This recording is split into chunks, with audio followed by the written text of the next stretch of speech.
Take me out to California. Take me out to California. Okay, so Chuck, does OpenStack allow you to implement kind of like a private cloud type solution? Is it kind of like what people would call a cloud? Because cloud is such a fluffy, generic term.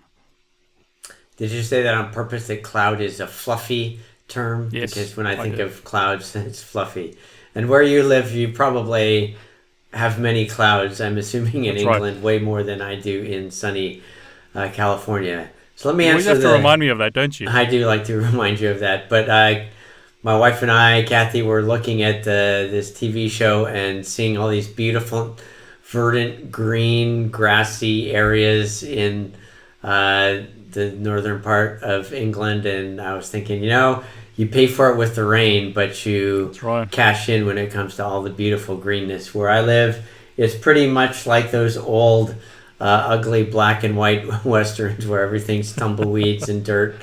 And yeah. But anyway, let's talk a little bit about the cloud. So what is the cloud? I actually was in some meeting where people were getting together, folks that were doing startups and giving advice to how to do startups. And I described about our startup and how we did stuff in the cloud. And one of the people who was an administrator came up to me and said, who wasn't a technical person, and she said, everybody's talking about the cloud and I just don't know what it is. Is it really like up there? Are you storing stuff up in the sky?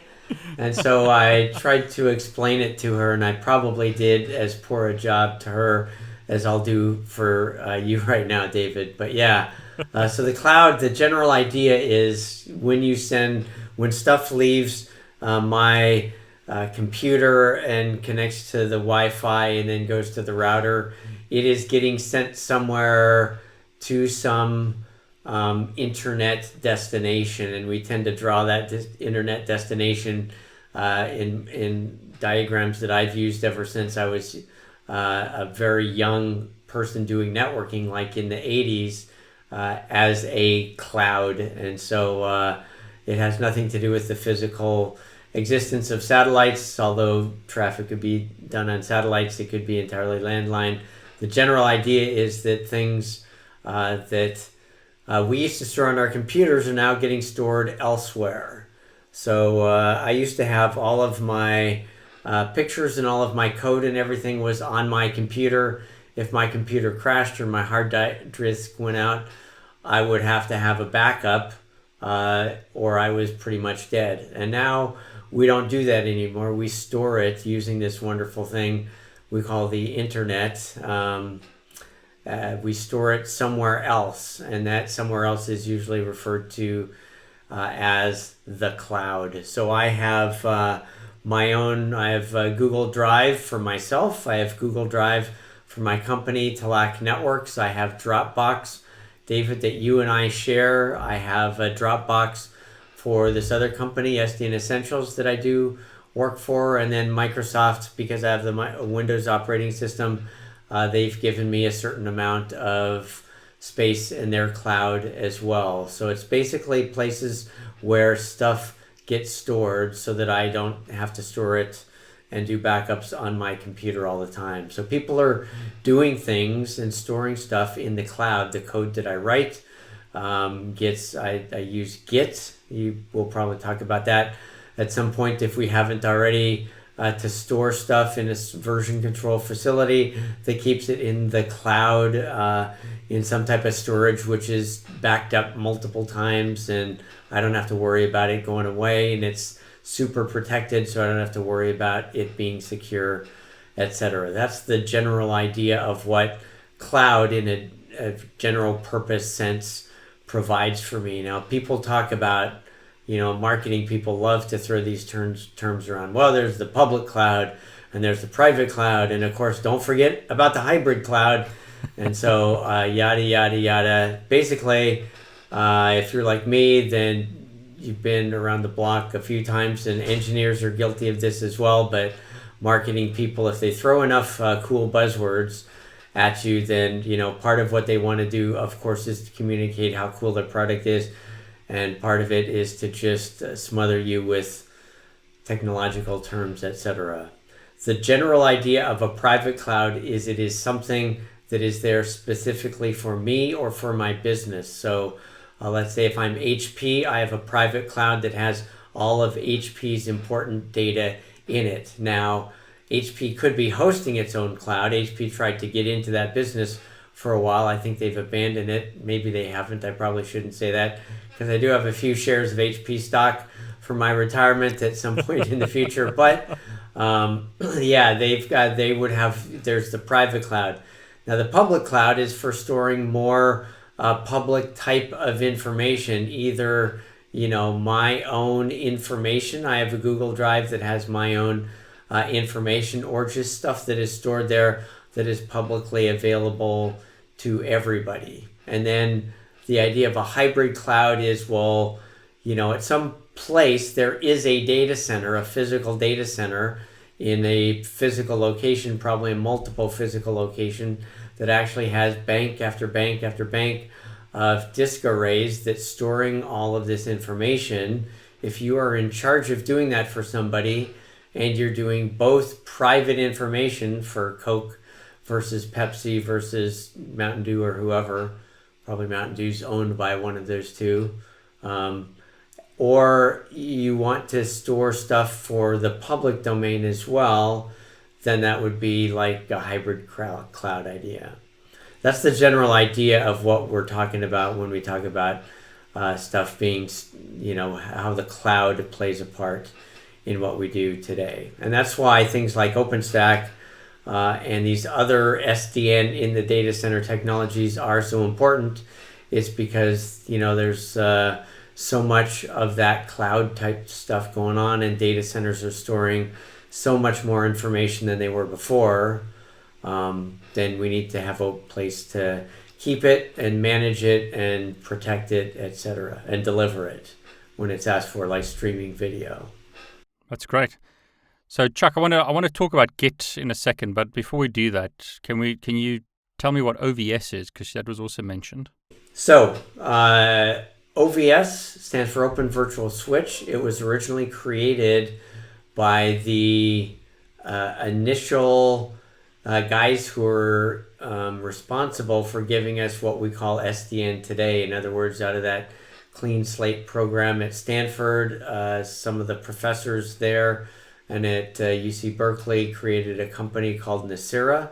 And for their purposes, they needed to create a virtual switch, which is the thing running inside a hypervisor in VMware or Hyper-V or whatever it might be, doing the networking component for a virtualization system. So of course, VMware has their own virtual switch, Microsoft has their own in Hyper-V, but the idea was they wanted to replace it with something better that would implement both OpenFlow and would implement this tunneling SDN solution, so overlay-based SDN, and they were kind of the inventors of that technology for solving problems in the data center. And Open Virtual Switch, or OVS, was the original piece of software that allowed them to do that. So they could write their controller and their management to talk to these OVS devices spread throughout the network, and they could achieve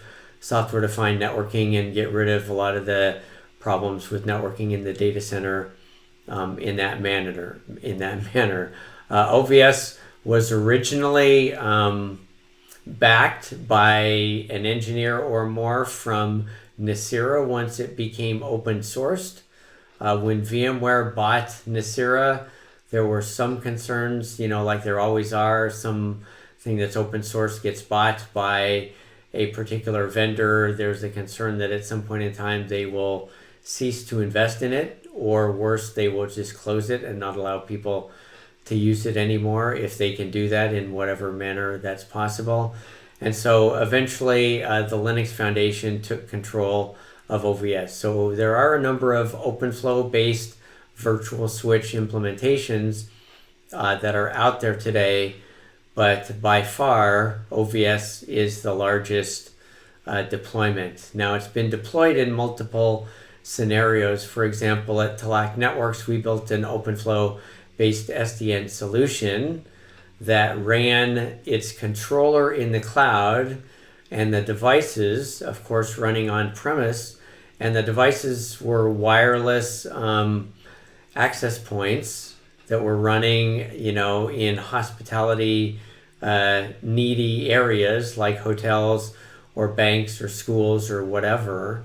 And we would need to do OpenFlow to those devices. So what we did, since most wireless devices today run on a Linux platform of some sort, we just implemented OVS on top of the software, the Linux-based software running in that access point. And then we were able to control the behavior, that is the forwarding behavior of that device using OpenFlow.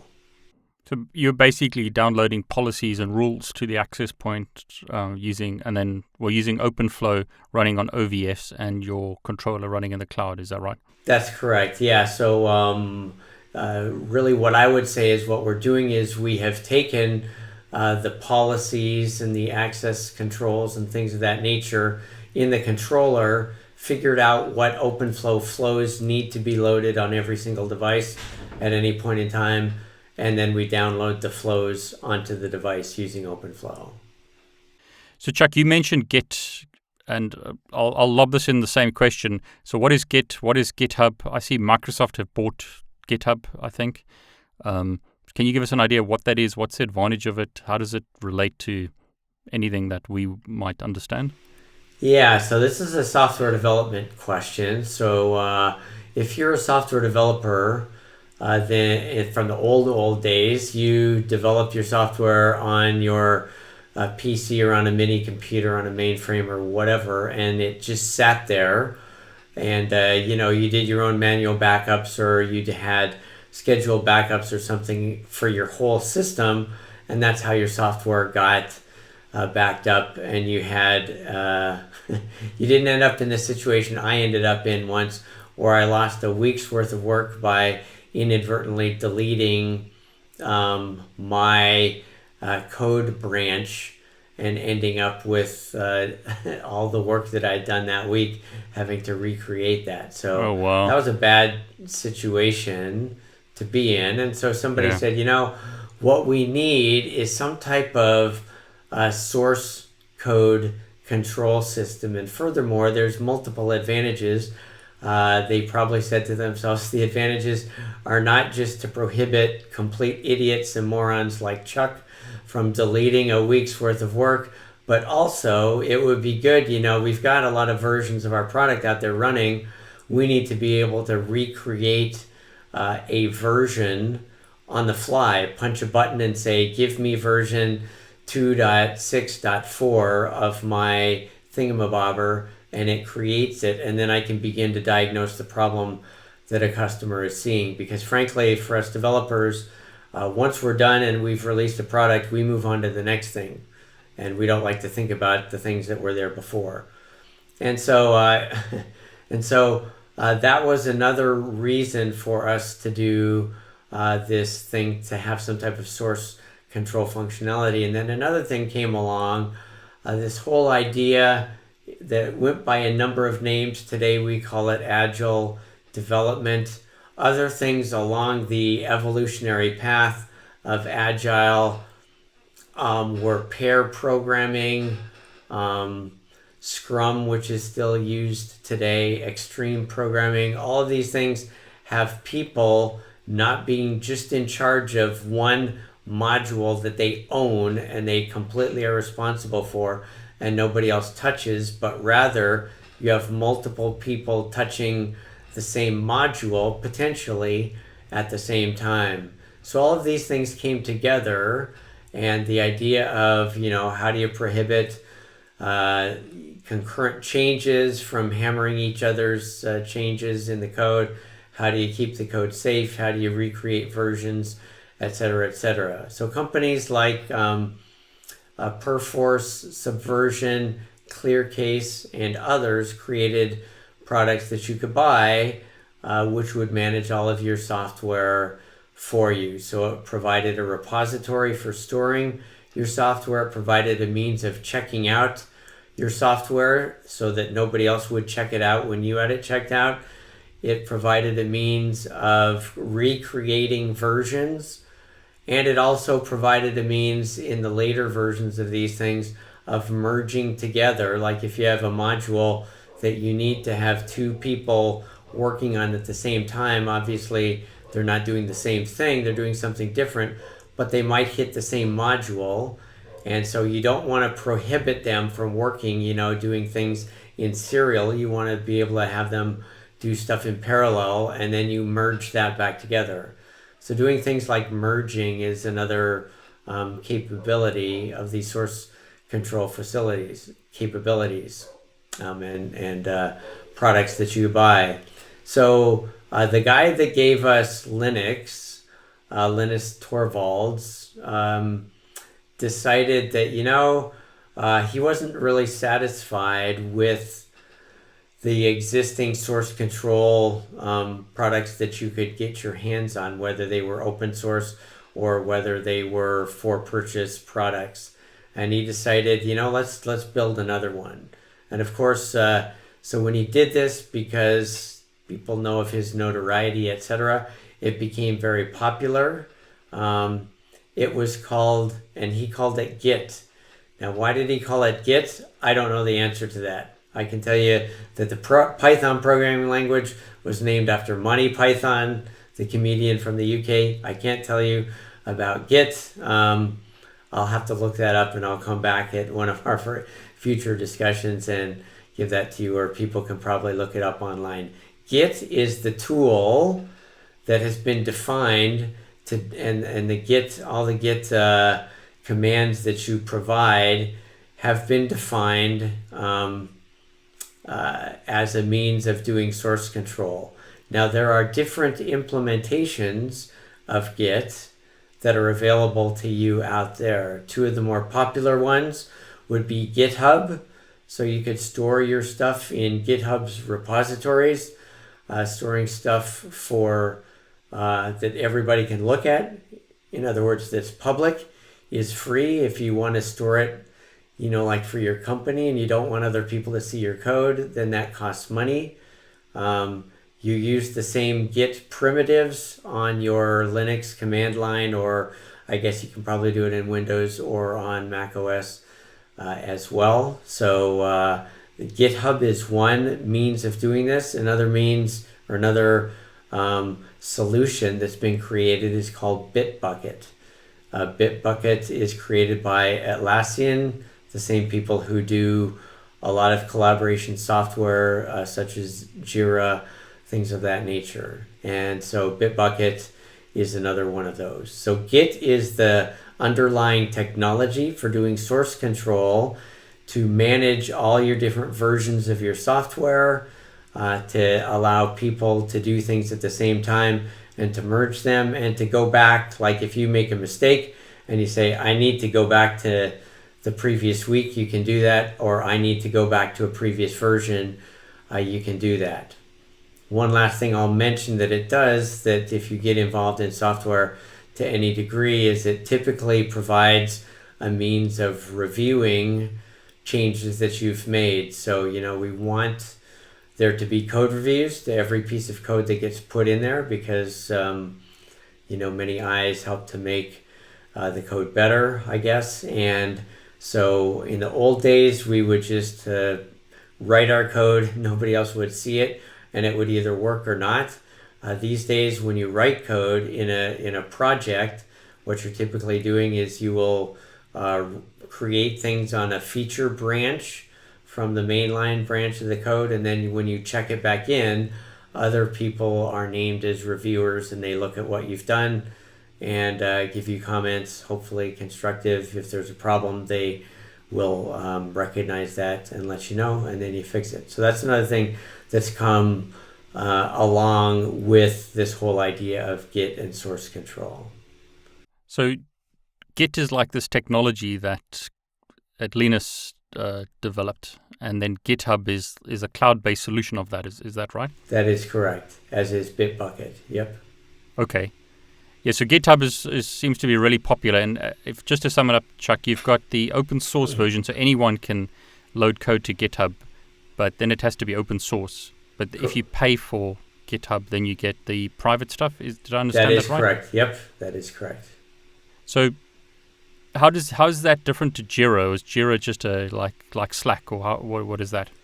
Yeah, so Jira has a lot of capabilities. The thing that I've seen Jira used most for is for project management, and that will be for projects that are getting created as well as for ongoing projects and keeping track of bugs and things of that nature. So in general, what will tend to happen, and I'm going to go at a fairly high level here, in previous years, we've used either a blackboard or a whiteboard or tools like Microsoft Project or Gantt charts or whatever to schedule creation of software in a project. And so everybody had their tasks that they were supposed to do, and you tried to do them. You got together in a big meeting and scheduled the whole thing out. And hopefully you met your milestones and you ended up delivering the product at the end of the day on time. With the advent of more agile technologies, into the picture have come other, associated or adjacent technologies to help manage your agile projects. And so one of the things that Jira does, and I'm going to walk you through this in general, you determine what all of your tasks are, and those tasks can be in the form of just a description of something that you have to do, or they can be in the form of a user story, which is usually written from the perspective of an actor such as the user, where it says, as an administrator of my network, I would like to be able to check the uptime for the past month or something like that, maybe not that precise. And so that would end up probably creating a number of tasks in your project that you would then have to do. So user stories, tasks, etc., these are all managed in software that a company like Jira will give you access to. And so just at a high level, again, let me throw some words out that people may use in the software development world. Your backlog is the tasks and stories that need to be done but have not been scheduled yet.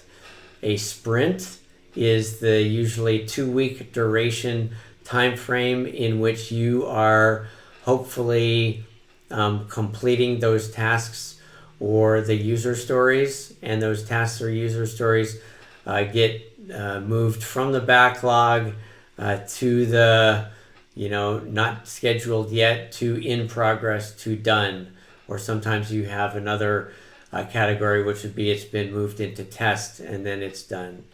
So Jira is the software that helps you to manage that. Now, can you use Jira for other things? Absolutely. You could use it for, if you were doing a migration from a non-SDN environment to an SDN environment, maybe you use Jira to define all the tasks of all the things that you have to do, especially if you're doing migration steps, especially if you're going to have downtime in any particular area or creating redundancy or things of that nature. You can put all those things into Jira, and you could track your stuff that way. We also use Jira capabilities to have a calendar so that I can log the amount of time that I'm spending on every one of my tasks. So tied to the actual task that I've defined in Jira, I specify, hey, I've been working from 9:30 till 12:30 on this particular task. And if we're ending up charging somebody for that, or if my boss just likes to make sure that I'm not screwing around, then that would be something that would be worthwhile in that regard. Jira can provide that. So Chuck, I don't know if we have more time, but here's one more question. What is Jenkins then? Yeah, you'll probably, you guys will probably hear the terms Jenkins or Hudson Others bantied about. The nice thing about these open source projects is that there's so many to choose from, and unfortunately the guys who do open source on one project sometimes get bored of it and move on to the next one, so you kind of have to keep moving from whatever tool it might be from one to the other that's open source. But the general idea of these is this. Again, I'm going to go back to the way that things used to be with the waterfall method of development. You weren't really done until you were done with the whole project, and that's when everything came together. In this day and age with agile development methodologies, what we tend to do is at the end of every sprint, or even at the end of every build cycle, which may happen every day or multiple times a day, we end up with a usable product. So we don't have the product in a state where it is unusable. It's always in some version of it, is going to be a usable product that you've built. So in order to achieve those builds, you need to not have somebody who you're paying a large amount of money to sit there and push the big build button, every 4 hours or something in order to run it and look at the output. Instead, what you want to do is you want to create a build environment that can be, number one, automated, and number two, that will run all of your regression and automated tests to make sure that things didn't get broken with this new change, since you're doing builds every day or something like that. Jenkins is a tool that allows you to do that. And so, it really is a schedule or an orchestrator, just another tool that goes into the tool belt of the software development people. If you're in a big project, then there's probably a Jenkins expert, there's probably a Git expert, there's people who are experts in all these tools that you use, and you can primarily use the small amount that you need to know in order to do your job, and then you'll spend most of your time writing code. So there are people who love all of the tools and the utilities, and more power to them, creating all the capabilities to make sure that Jenkins is up and running, and building your Docker images, and you'll usually have a development build and a staging build and a production build, so that you kind of have a pipeline, and so that when you do new development stuff, you're building it, but that's not going into production immediately. It has to go through some amount of test, which can be done on development or staging before it gets into production. So Jenkins helps you to orchestrate all of that stuff. Well, Chuck, it's a whole new world. I think for a lot of us network guys, we've got a lot to learn about the development side of things. Yeah, I would say having knowledge of these things is useful. You don't have to be an expert in them, especially if you're coming in from the outside. These are not table stakes. You do not have to know everything about them. As I say, there will be people who know the technologies. I would say, and just getting back to our class, David, the thing that you do need to know is how to become a proficient Python developer. If you understand that, all the other stuff we're talking about, that can be taken on an as-needed basis, or there will be other people who know how to manage them. You do need to know about them, and so understanding that, you'll work in an environment where there's Jira, where there's Jenkins, where there's automated regression tests, etc. But the important crux of what you need to learn and the first steps are how to develop software, and that's hopefully what these, any introductory Python class can probably give you. Yeah, so you would recommend again that if it's a network guy or someone who's just starting in development, they could take your course or another introductory course to learn how to develop and get into development, and then these things will come later. Yeah, I'm usually not much in marketing or sales pitch type mode. But I would say and this is unique to me, I hugely, strongly recommend understanding, especially, let me just give a shameless plug for the class. I do think the class gives you the fundamentals that you need to know to become a proficient developer.